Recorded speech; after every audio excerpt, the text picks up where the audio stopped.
Hello everyone, welcome to Shinyjohnsonart. Today in this video I am painting a creative duck with balloons in its beak in watercolor, and beginners can try this easy painting.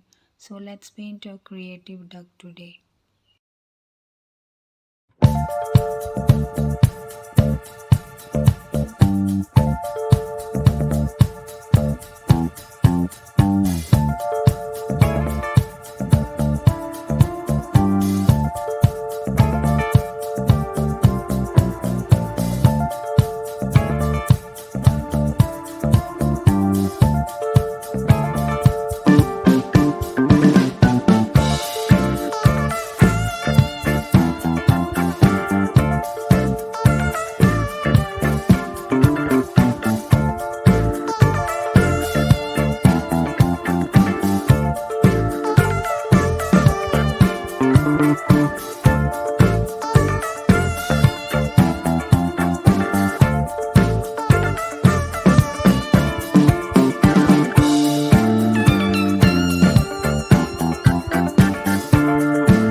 So here I am kind of done with duck painting, having balloons in its beak. So here I painted this duck wearing a garment and having colorful balloons in its beak. So it's cute and creative painting, and I hope you enjoyed the video. And if you found this video helpful, please like, subscribe to my channel. Thanks for watching and happy painting.